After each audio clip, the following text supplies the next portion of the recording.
Assalamu alaikum. Nazarыңызda Desin TV YouTube kanalı. Sizler menen bloger Bakıt Sulayman. Bugün men özümdün tuğulgan ayılım 3 bulak tartıp bereyin dep jatamın. 3 bulak.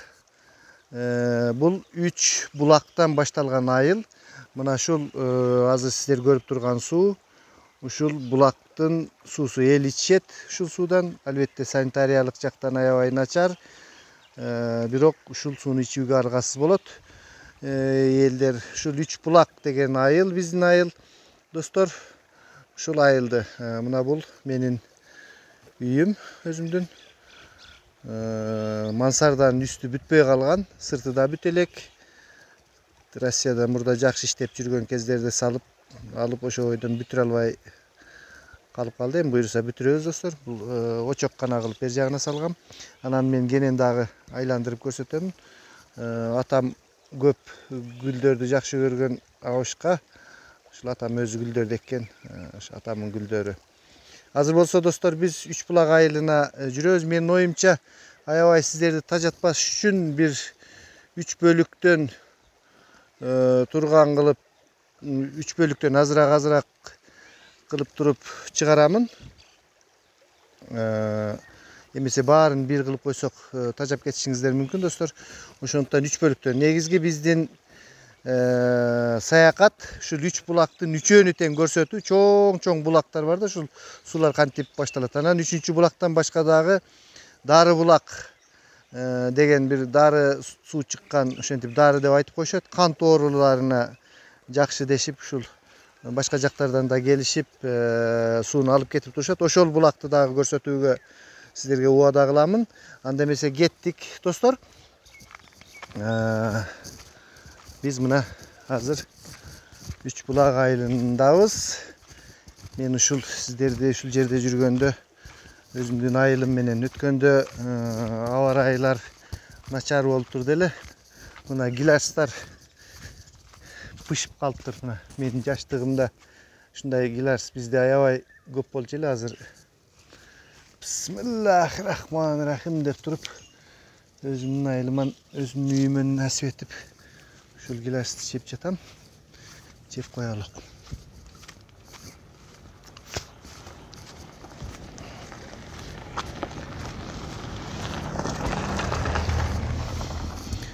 Мына бул огород, бул арт жагы. Достор, ушундай могу мен кичинекей кезимде ушундай аң жок болчу. Суу болсо сол жактан акчу, мына өдөдөн. Кийин сел болуп отуруп ушундай чоң келтеген аңга түшүп айланып кетти да. Кээ бир байкелерибиз мас болуп алып бияка машинеси менен түшүп кеткен учурлар да болду. Кудай сактасын.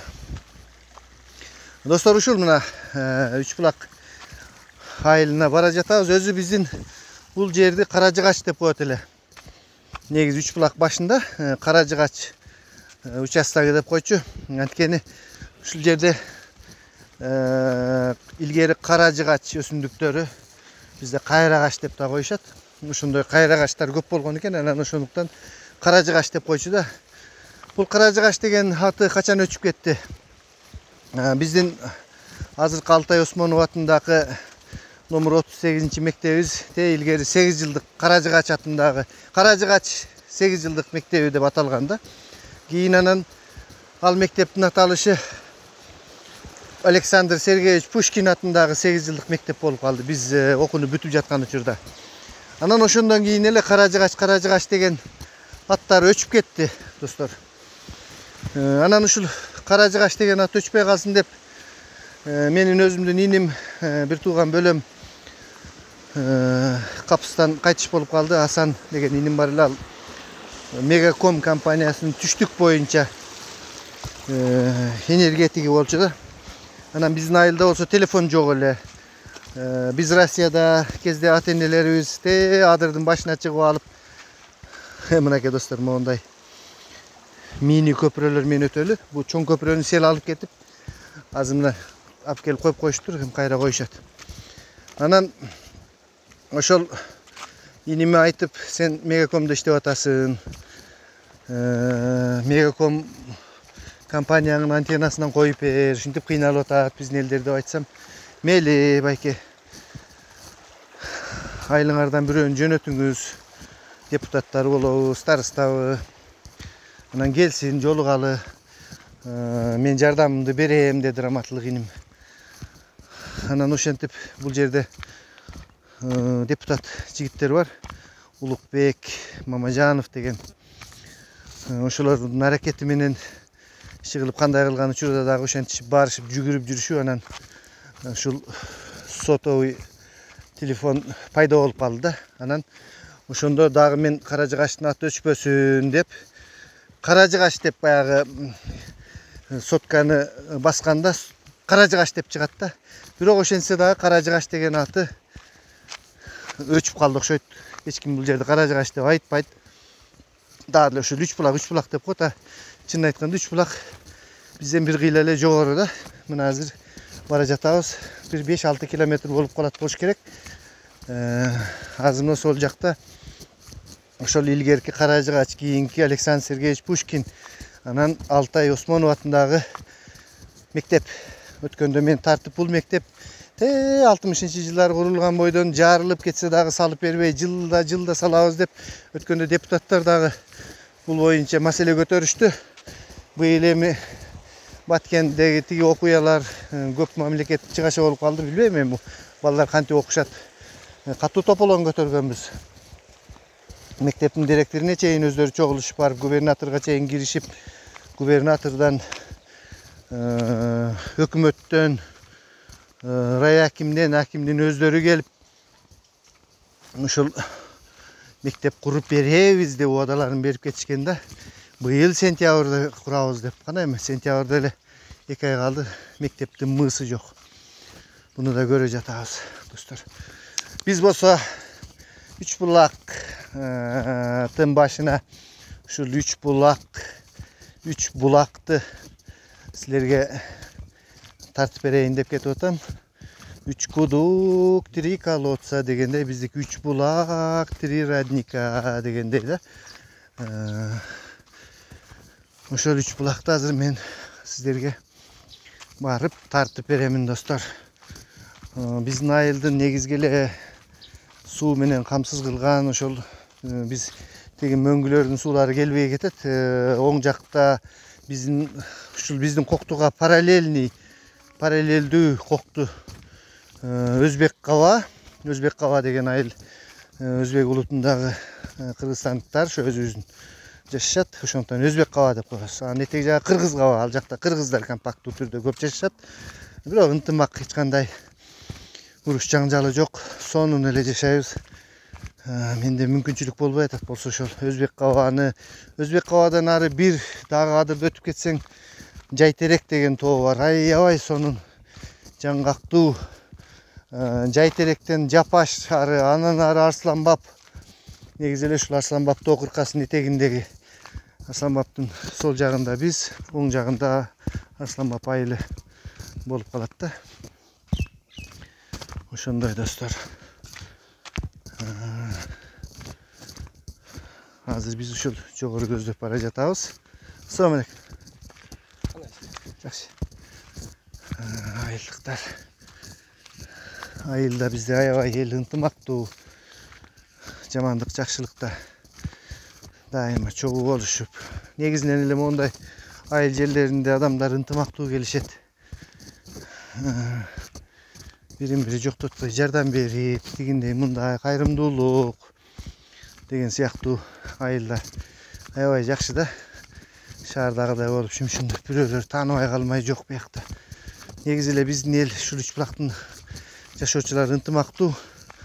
Каякта болбосун, тиги илгери биз Бишкекте жүргөндө деле бир тууганыбыздыкындай, мен студент кезимде эле ушу үч булактык болуп калса эле чоң агаларыбыздыкына барып, алар жардам берип, сен паланчанын баласы болот турбайсыңбы деп тааныбай калган болсо деле үйлөрүнө чейин жаткызып. Эми азыр ал кездегидей эмес, бирок ошондой сонун күндөр эле, бирок ошол жакшы нерселер биздин айылда дагы деле көп. Баары жакшы, достор.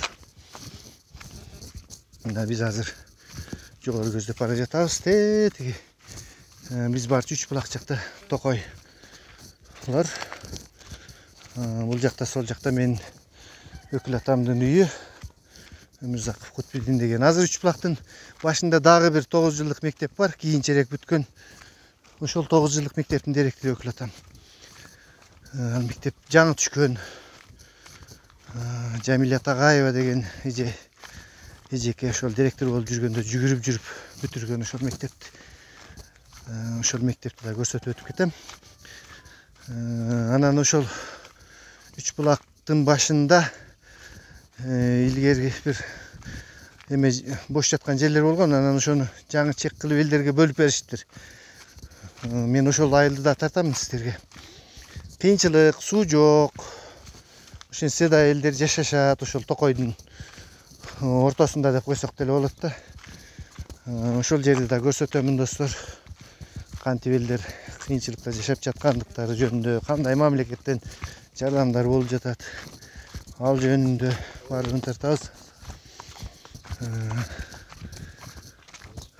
Азыр тиги алдыдагы бул Арсланбат тоо кыркалары. Мен кичине ашыгыраак жерге барганда кичине мындай жакындатып көрсөтүп беремин. Бабаш ата тоосу деп коет. Жалал Абадтан көрүнө турган тоо да. Ошол жактан көрүнөт. Ошол тоонун берки бети.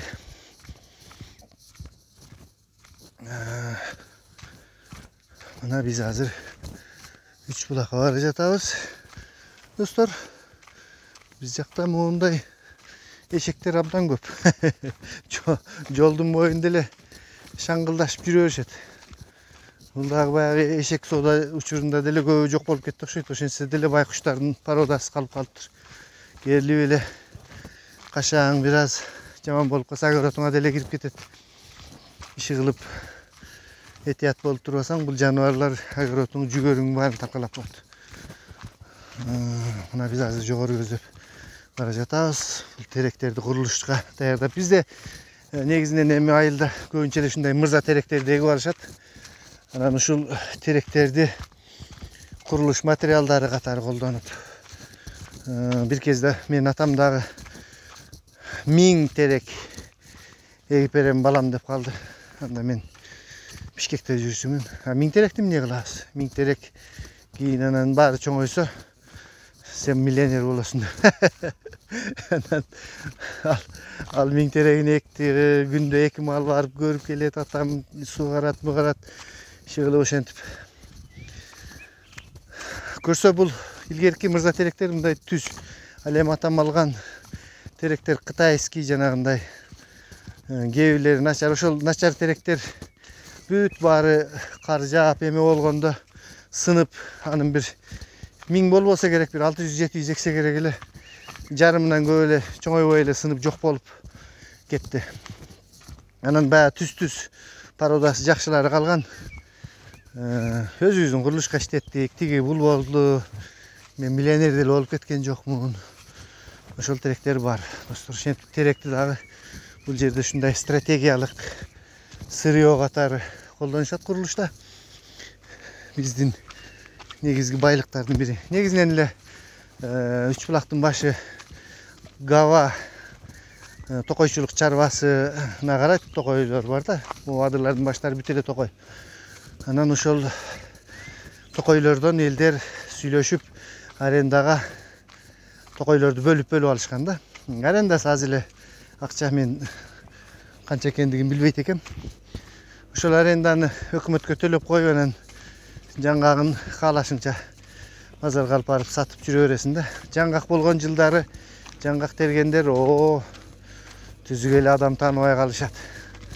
Анан жаңгак тилекке каршы 2-3 жылдан бери утурум эле жанагындай мөмөлөй турган мунундай гүл сыяктуу нерсеси болот. Ошол бүчүрлөгөн маалда эле кар жаап коюп, негизи тоолуу жерибизде. Анан эле жаңгаксыз калып жатабыз.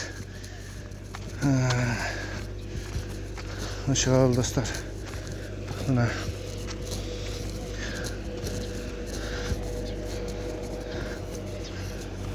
биздин айыл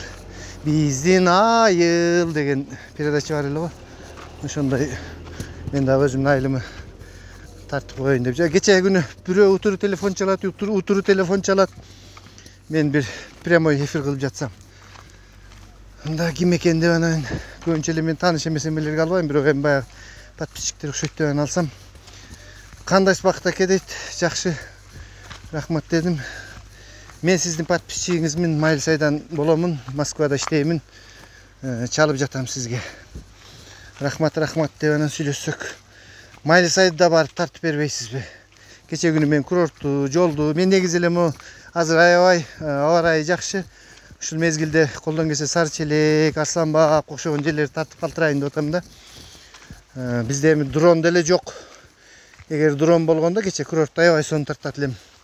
Андай дрондорум жок да. Анан тиги жигитке айттым. Мен азыр эми биякта иштебей Россиядан зорго жетип келдим да. Эгер спонсор болуп, өзүң кичине тыйын-пыйынын которсоң, барып тартып берем. Майылсайды билесизби дейт. Кантип билбейм Майылсайды. Биз Майылсайды досторум Майылсайда иштеген, студент кездерде Майылсайда медучилищалар бар, лампа заводдору бар эле, аяштарыбыз ошоктон болгон. Анан аябай көп барчыбызды билем дедим. Ошо кичине спонсор болсоң мен барып келем каалаган жериңерге чейин. Мен өзүм кантип жакын болгондо могу тоолордон ашып туруп өтүп барып келет элем. Ошентип эми эгер мели байке деп калды, көрөбүз эми. Тыйыны салса балким Майылсайды тартып калабыз. Достор, şu men negizi şu Арсланбакты тартышым керек. Анан кичине кийинчерээк, азыр мен Сарычелекке барганга мүмкүнчүлүгүм жок. Сарычелекти тартып, сөзсүз тартышым керек да. Анан ошол жакта да блогер инилер бар эле, ушул интернеттен таанышып калган, балким аларга жолугуп калаттырмын. Ошол мына бул оң жакта менин кайната кайненелерим ушул жерде турушат. Азыр курулуш кылып жатышкан эле, үй салабыз дешип, временкасын кылышып, фундаментин куюп коюптур. Эми келатканда Чалкемпирге жолугуп өтүп кетем. Ошол мына бул да менин бир агаларымдын үйү. Аябай жаңгак, өздөрүнүн жаңгактары көп. Жаңгактар болуп калганда бул акеме деле жакшы. Ушул баарын элестетип коюп бара жатам. Достор, мынабу оң жакта үстү бизде чөп орчу жерди пычан жай деп коет. Ошондой чоң сары көңгөй деген пычан жай. Бул жерде биздин дагы 30 сотик үлүшүбүз бар. Бүгүн ошону бир инилерим оруп берем деп жаткан экен. Сотухун 80 сомдон орушат экен. Ошондо 30ду 80ге көбөйтүш керек. Канча болот? Тыйынын берсек, оруп берет. Мен өзүм урганга азыр мүмкүнчүлүгүм жок, достор. Чалгым дагы жок, анын үчүн куралдар болуш керек. Айылда шаарда эле жүрсөң, тактагы чалгы. Бир чалгым бар эле, бир жолу өзүм оргом. Ошол 30 сотикти 5 күндө оруп бүттүм. Элдер жарым күндө эле оруп коет экен. Отуруп ором, зеригип кетем, ошентип отуруп. Анан жана пырылдаган немелерди алып алыптыр азыр айылдагылар. Аны менен тез эле оруп коюшат экен. Илгерки биздегидей чалгым менен эмес. Чалгым мокоп калат, анан курчтан бирдеге ушинтип жүрүп 3-4 күндө зорго бүткөн. Айылда Кудайга шүгүр адамдар. Эми мисалы үчүн менде мүмкүнчүлүк жок мал сал карай турган. Эгер мындай мал карай турган балдарың көп болуп, эме кылсаң бул жакта мал менен деле жакшы тың жашоого болот да. Кудайга шүгүр, жаман деп куу чөп менен оозубузду арчыбашыбыз керек, достор. Мына татынакай кылып монтип тосуп элдер кичинекей жерди болсо дагы тосушуп тиричиликтерин татынакай кылып кылып отурушат. Ыраазы болосун мындай нерселерди көргөндө. Ушунча сонун кылып тосулган. Устундарын темирден кылып койсо жакшы болмок да. Эми бул жыгач чирип калат. Менде да ушул атам илгери кылган жыгачтар чирип ушундай кылып алмаштырышым керек да. Темирден кылып, буюрса достор, мына келип алдык. Эми ушул жерден жакшылап иштеп ошолорду кылам. Мына бул дагы ушул мына көрдүңүздөрбү достор, айылдын как чокусунда болсо деле элдер иштешип өз мээнети менен ушул Adamlar bular bir korrupsioner, cebiremeler emes bu üylörü patnaqa kılıp salgan balдар. Öz mehneti menen, nak peşine teri menen salıngan üylör da. Şunday üç bulakta deli. Şimdi iştep jatışat dostlar. Şunun için Rossiyada men bari öyle kança gün 10 günden aşıkta turgan jokmун. Men bararım menen apam orup kaldı. Men жалгыз эле баласымын. Эки карындашым бар, алар турмушка чыгып кетишкен. Келинчегим айылда апамды карап. Оруп калды. Акча керектиги керек анан. Кредиттерди жабыш керек анан телефонум, чоң телефонумдан сатылып кетти ошентип. Анан сразу акчаны салдым анан такыр иштөөгө мен барбай койду да, мындай. Ошондон көрө ушул Кыргызстанга эле кайра кетип, бекер келипмин деп. Анан Кыргызстанда биринчи Бишкектен тиги досторум менен сүйлөштүм. Өткөндө деле кетип атып сүйлөшүп кеткем. Эми мен кредиттерим көбүрөөк да. Анага жеткизе албай калбайын деп. Кызымын медик гражданствосы бар Россияда, анан 1 миллион 600 миң кредит алып, 1 миллион 100 миңге коммунат алганбыз, коммуналка. Калганын келинчегиме берип Кыргызстанга жөнөткөм да, базарда иштеп, ишигил үйдө чал кемпирди багып турасың деп. Мен планым ал жакта только кредит жапмай эле болуп калган да. 5 жылга алганбыз. Мен айына 42 миң рубльден 42 эмес, азайып эле калган эле 36 болуп. Анан ошо келатканда дагы 100 миңдик телефон, стабилизатор менен азыр мен колдонуп кеткем. Ушуларды алып дагы 120 миң кошулуп кетип атабы. Анан ошону менен айына дагы 6 миңден 3 жылга. Ошол телефонум 6 миңден 3 жыл берсем 200 миңден ашык болуп кетет экен да. Анан ошол телефон ала келгем. Жакшы жерлерге барганда тартайын деп iPhone 11 болчу. Азыр андайлар арзан эле болуп калды. Арзан болгондо 70-80 миң. Анан ошентип дагы 6 миңден кошулуп 42 миң 500, 42ден көбүрөөк берем да. Эмесе 36 миң эле берет элем. Анан ошентип көп болуп кетти кредит. Анан ошол телефонду сатууга туура келди, акча керек болуп. Анан апама салдым бияка, больницага жаткызып, Кудайга шүгүр.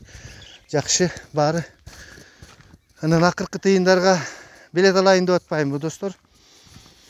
Билет алайын деп атсам эле акчаларды которгондон кийин эле билети да жок, акчасы да жок. Эңирейип отуруп калдым. Кызыма чалдым, келинчегиме чалдым, башка эмне кылайлы тиги бу? Кыскасы. Анан кийин өзүм подписчиктериме кайрылдым. Айла жок.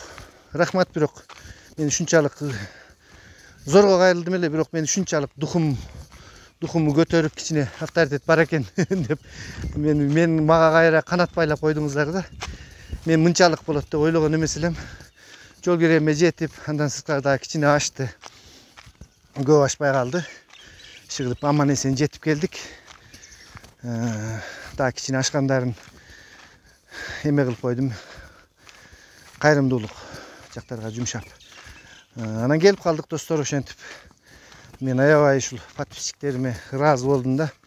Кээ бирөө эми ар кандай түшүнөт экен, эмне антесин эмнеге сурандың дегендей болду. Мен бирок саат 1ге чейин ошол түндөсү саат 1де кетирдим. Кыргызстандык боюнча, Россиянык боюнча 9, 12, 11. Эртеси күнү саат 12:30 өчүрдүм. Мен саат 1ге чейин коюн дедим, уже жакшы эле жеткиде. Анан кой деп рахматымды айтып, ыраазычылыгымды билдирип, дагы бир жолу айтып коеюн. Ошол менин дайыма көргөн подписчиктериме мен абдан ыраазы болдум. Мен канатыма канат кылып, мындай ишенич силер үчүн кандай гана нерселер болбосун тартып берүүгө даярмын да. Ошентип достор, ошентип анан Москвага келип, Тверге келдик биринчи. Анан Адахан Кимсанбаевич Мадымаровдун окуган университеттерин тарттым. Ошолорду монтаж кылып чыгарышым керек достор. Анан Тверди тарттым. Тигил болуп туруп, анан Москвага келди. Анан эртеси күнү Бишкекке учуп келдим. Bişkek'te uşul bayağı planlar boyunca mağa studiyaga kommentalarda bereriz. Düşönbü günü jolukmay bolduk. Biznesmen dostlarım menen 3-4 variantты aytaman ana ошонун каалаганын көрөсүн студия кылганга деп калды эле. Анан жекшемби күнү базар күнү кечинде Рахман агай менен эсемес алмага чалган экен, мен ала албай калдым. Мен чалганда ала албай калды. Ошол күнү карасаңар сүйлөшө албай калды да. Анан мен жаздым агайдын ал акыбалын сурап. Акыбалын сурап жазсам, агай жооп жазган экен. Кече күнү мен силерге уктурдум. Агайдын ошол акыркы байланышыбыз түнкү саат 21:08-де сүйлөшкөн экенбиз да. Бакыт келип алдыңбы? Мейли, иним жакшы келип алыпсың, туура кылыпсың. Мен болсо ушул жакшы боло албай атам да. Жакшы болуп кетсем, чыгып кетсем болот эле, иним. Мейли, анан байланышабыз деп Байкуш агайым. Байланыша албай калдык ошо. Каяктан билдим андай экен. Байланыша албай калдык агайым. Анан эле таң эртеңден интернеттен көрүп калдым. Уккан кулагыма, көргөн көзүмө ишенбейм.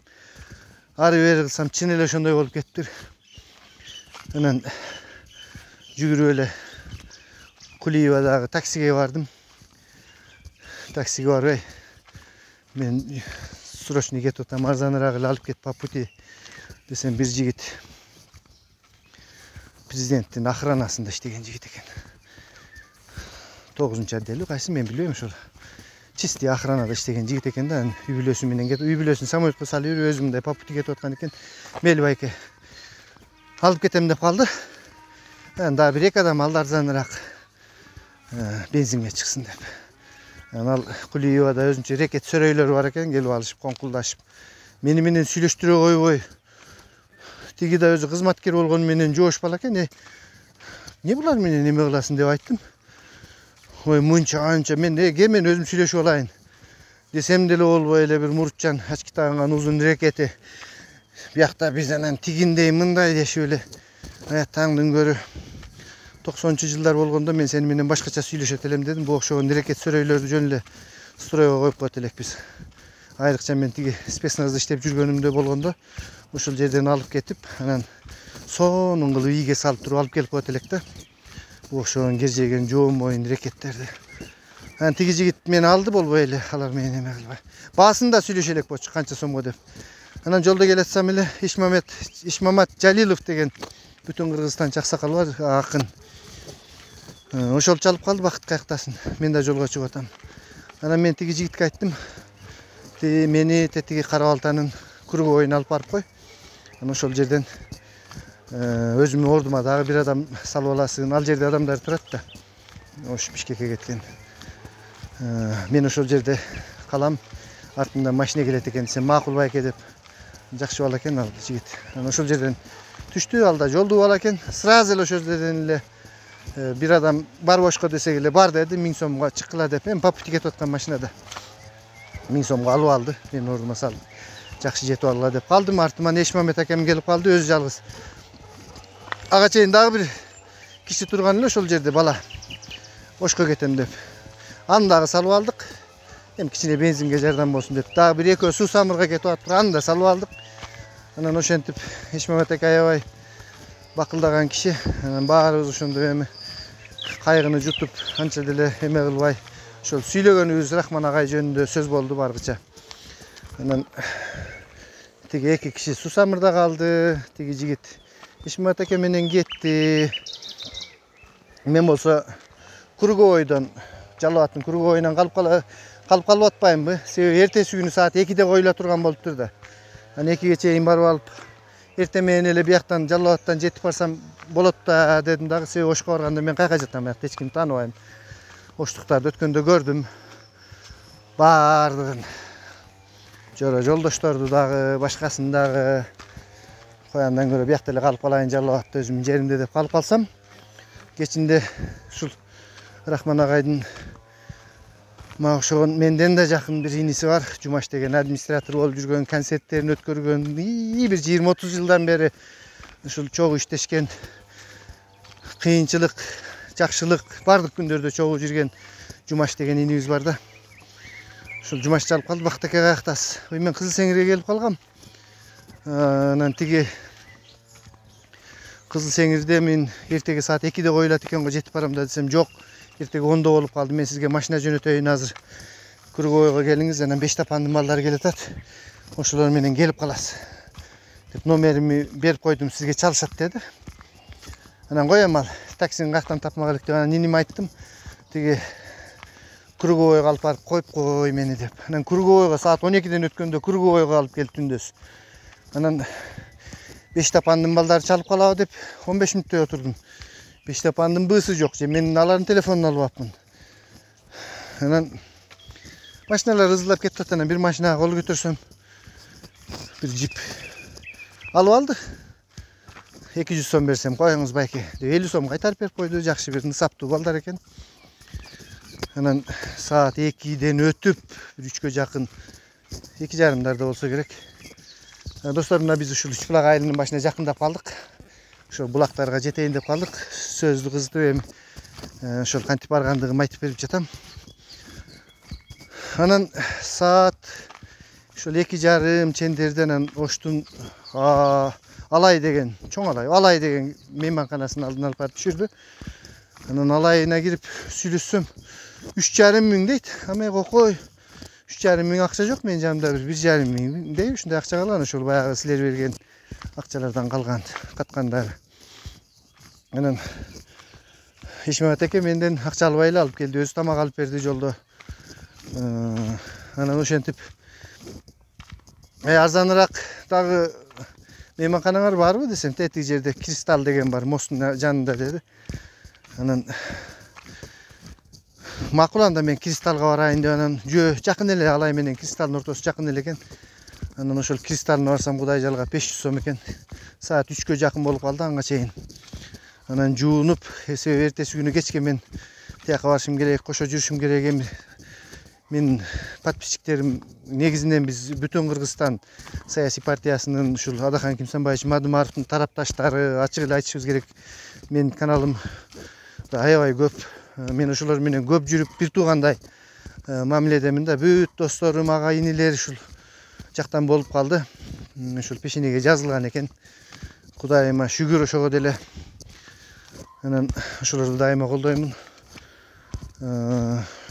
Ушака барышым керек болуп, сөз тартышым керек эле да, түз эфир кылып алып беришим керек. Элдер телефонума чалып, байке биз бара албай калдык, жок дегенде көрсөтүп бериңиз деп турушту. Мен Россиядан келип калган ушул агайыма тупурак салып калдым. Бул дагы болсо бир көңүлүм эме болбой, жок дегенде мындай Россиядан келгениме кайгырган жокмун да. Азыр мен айтып атышат, эмне кыласың, анан тияктан эле иштей берсең болмок. Бияктан кредитиңди жаба албайсың, тигиндей мындай деш мени жакындан билгендер. Эми ал кредит деген кредит. Ушу кезге чейин деле 3 жылдан бери жаап келаткам. Керек болсо бир 42 миңден көбүн деле дагы деле жаба берем, анын эмеси жок, иш болот. Анан ошентип анан тарттым агайды акыркы жайына жеткизген жерге чейин 4 саат 10 мүнөт тынбай түз эфирден алып берип турдум. Азыр мен тиги ютубер, блогерлер мен Адахан Кимсанбаевичтен алган интервьюму өзүнчө кылышып, башкасын өзүнчө кылып иштешип жүрүшөт. Меники 4 саат болду түз эфирде. Жакшы интернеттен мындай кубат азыраак экен албетте. Эгер интернет кубаттуу болсо жакшы алып берет да, тунук, үнү да башка токтобой. Кичине кубаты начарыраак, бирок жакшы. 1-2 жерден үзүлдү. Жакшы алып берди. Ошентип агайды дагы ээсине берип койдук. Эртерээк эле ыйладык, сыктадык, өксөдүк. Адахан Кимсанбаевич Мадымаров келди, өзүңүздөр көрсөңүздөр керек. Достору Күмөндөр Абылов, Абдылда эке, Борончу эке, Тынар тигинибиз баары жүрүштү. Мынакей жаңгактарды көрүңүздөр достор, ушинтип өсүп. Аябай жаңгак көп бул жерде. Аябай ошентип анан агайды дагы сапарына узатып, жеңебиз да больницада чыкпаптыр. Кыздары, неберелери ыйлашып, ятаңдын көрү бир кем дүнүйө. Ушул мен кышында агайдыкында жүргөнүмдө ремонту бүтө элек эле үйдүн тиги tepkişleri bütkön bирок kraskalanıp laktan ele gelip bolçu da. Ana men жазда келгенимде ошонун баарын татына кайгылып койгон экен дейм. Агайдын деле ойлору бар эле да ошол үйлөрдү полный бүтүр калса, бир той кылып, жора жолдош тууган уруктарын чакырып дегендей. Пешинеге жазганды көрөт экенбиз да агай баарын бүтүрүп туруп мына кете берди. Сонун кылып үйдү салган эле. Агай. Агайым кызыктуу адам эле го. Машинаны тиги Ошордо деген үйлөрдүн комплекси сол жагында. Ошакка машинаны стоянкага токтотуп коет эле да. Эртең менен экөөбүз барып, ана машинасы Land Cruiser чоң жол тандабас машина болчу. Отурат элек. Агай кызып туруп, жүргөндө тырын этип жүрүп кетсе, бакыт деп бир эки жолу айтып берген эсимде да агай. Илгери Советтер Союзунун кезинде дейт. Мен илгерки машиналарды билесиңер да. Машинанын күрүчүн бир бураганда жүрбөйт экен да. Эми ал машиналарды мен деле билип калдым. Анан да бензиндерин бызылдатып баскылап, анан тигиндей болуп зорго жүргүзчү да. Анан эгерде машина күрүчтү бураганда жүрүп кетсе дейт. Машина нээси, ушу эртең менен бир бураганда жүрдү да машинем деп кечке настроениясы жакшы жүрөт эле деп коет. Заманды карачы бакыт. Ушундай. Азыр бир бураганда машиналар жүрөт деп агайым ошентип күлгүзүп калар эле. Ар бир сөзү сүйлөп атканда кызыктуу. Эми агайда укмуш бүтпөгөн көп окуялар. Аттың дүйнө. Ар бир сүйлөгөн эле жөн эле турмуштагы эле мынтип чай ичип атканын башкасын деле тарта берсең деле өзүнчө бир энциклопедия болчу да агайдыкычы. Жеңеме Кудайым кайрат берсин, аябай чоң жоготуу болду. Үй бүлөдө ушундай жакшы ата, жакшы жар, жакшы адам болчу агайыбыз. Жакындан билген адамдарга ошол өкүнүчтүү ушул расмий бийлик тарабынан келишип, мына бул Үч булактын мечити. Мындай мечиттен бизде экөө, биздин айылда да бар, бул болсо Үч булактын башындагы мечит. Мындай машиналар чөптөр аябай жетилип бышып турган жак экен. Мына Үч булактын башы достор, моундай токойлуу, сонун жерлер да. Мына көрдүңүздөрбү? Аябай сонун. Ушул биздин Үч булак. Азыр мен сиздерге достор ошол Үч булактын булактарын көрсөтөмүн. Эгер менде азыр машина болгондо тез барып, тез көрөт элек. Мен азыр кичине туруп ушул биринчи булакты тарткандан кийинби өчүрөмүн. Анткени өтө узак болуп кетсе, тажа көрөбүз, балким өчүрбөй деле калаттырмын. Себеби бир булактан бир булакка өтүү үчүн кыйла узакта. Мен деле ушул аз ортоңку булак дегенин гана кайсы жерде экенин точно билем. Анан четки булак, Үч булак деген суулардын кайсы жерде экенин өзүм деле анча билбейм. Мен дагы бияктан кеткеним канча болду, унутуп деле калдым. Атам илгери чөпкө ушундай колхоздо учетчик болуп иштейт эле. Анан мен кичинекейимде анан ушул чөпкө барганда башка тиги Асланбаптын тоосунун астынан суу алып келишет эле да бияка. Кошумча могу булакка суу карарт деген тоонун алдынан. Анан ошол жерлерге барганда мени машинага дайым салып алып, кичинекей баламын кошо ээрчитип жүрчү да. Андан бери мен азыр унутуп калдым кайсыл жерде кандай. Мына биз азыр Үч булактын башына бара жатабыз. Азыр ушул где-то 1 километрден кийин Үч булактын мектеби бар. 9 жылдык мектеп, ушул жаңы салынган мектеп, спорт залдары менен. Андан ары өтүп кетебиз Үч булактан. Достор, зериккен жоксуздарбы? Кээ бирлер зеригип өткөрүп деле берип атса керек. Телефонумду тартканга жетет. Кошумча powerbank'ым бар. Аны кошуп эме кыла берем. Мен негизи иштерим жакшы десем болот достор. Мен ушул YouTube жагында иштеген Özümün inilerim var. Geçe Jallovat'ta. Şol gelgenden keyin Bişkek'e barbaylı koyunuz belki bir yakteli işteşebiz dep daha bir çoğu kanallarda жүрgүзөбүz, жаңылыктарды чыгарабыз деп ушундай bir пландарды кылдык да. Жаңылыктарды менин каналыман эмес, атайын тиги инимин каналынан могу азыр жаңылыктарды жөн эле көрүнбөй эле окуп коюп, анан тигиндей мындай кылып атат го. Биз бир башкача bir форматта эми андай нерсе bir эле учурда тез эле ишке ашып кетпесе керек. Биз башкачараак bir деңгээлде, жогорку деңгээлде кылалы деп атабыз да. Анан ошол нерсе ишке ашып калса достор аябай жакшы болот эле. Бишкек жака барбай эле ушул жерде иштеп силерге көбүрөөк нерселерди тартып берип, ата-энеге жакын карып калды бул кишилер дагы аябай. Кудайыма миң шүгүр ушул ата-энем пешенемде жалгыз болгондон кийин кыйын болот экен. Буларды ойлонуп, колуңа иш да барбай калат экен, башка да болбой калат экен. Эми албетте жаш кезде армансыз жүрдүк. Арманы жок жүрдүк достор көчөдө. 8-ди бүткөндө эле Жалловат педагогикалык окуу жайына тапшырдым. 84-88 бүттүм. Аны бүтүп эле армияга кеттик. Армияда ошол Тver шаарында болдум 2 жыл. 90-жылы келип эле Дене тарбия институтунун аскердик факультетине тапшырдым 4 жыл. 94'төн 2000'ge чейин базарларда иштедик, темир жол вокзалында билет саттык, арак саттык, акча алмаштырдык дей койчу. Мен кылбаган нерсе калбай калды ошол. Биз айрыкча ушул Дене тарбия институтунун балдары биз ошондой акча сакчага көбүрөөк жүгүрөт элек. Чынын эле айтыш керек. Ушул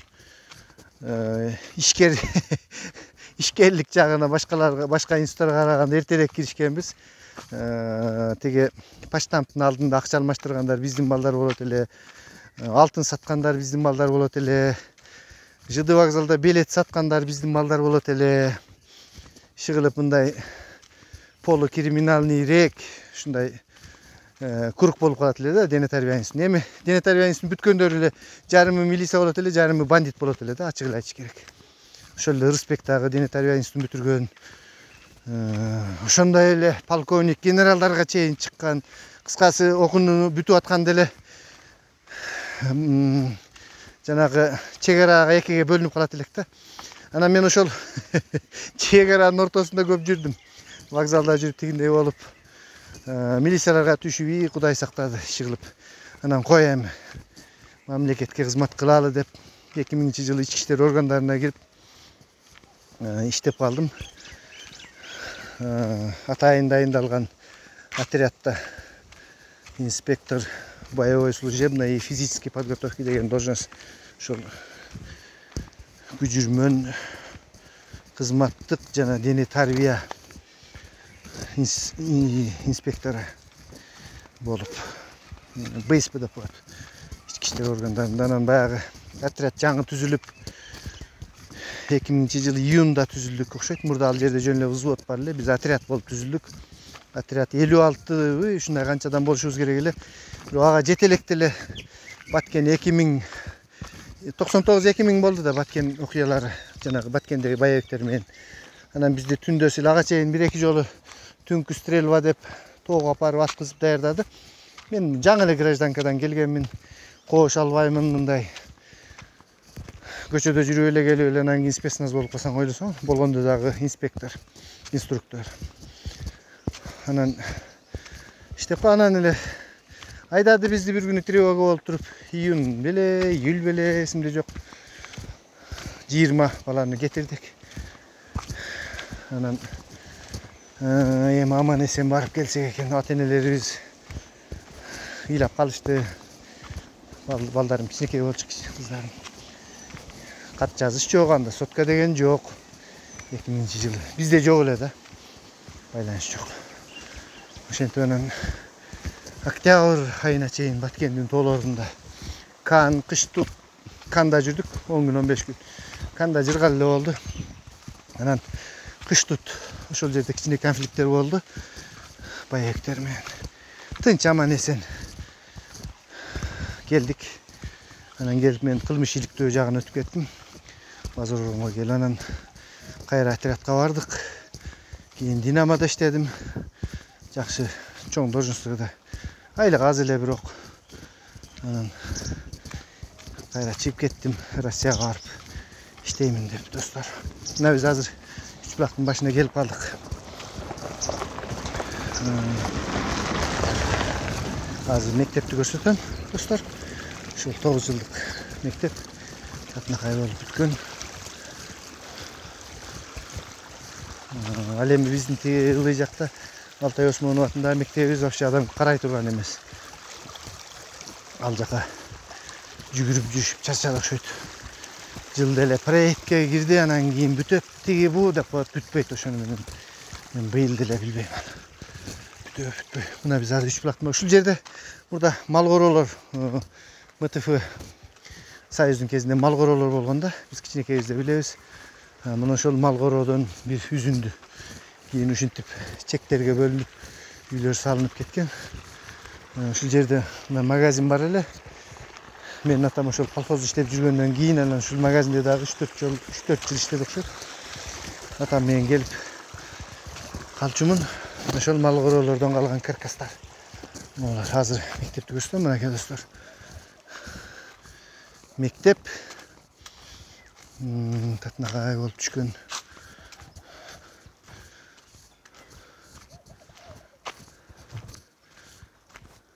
Мынакей сапаттуу билим өлкөбүздүн келечеги дейт.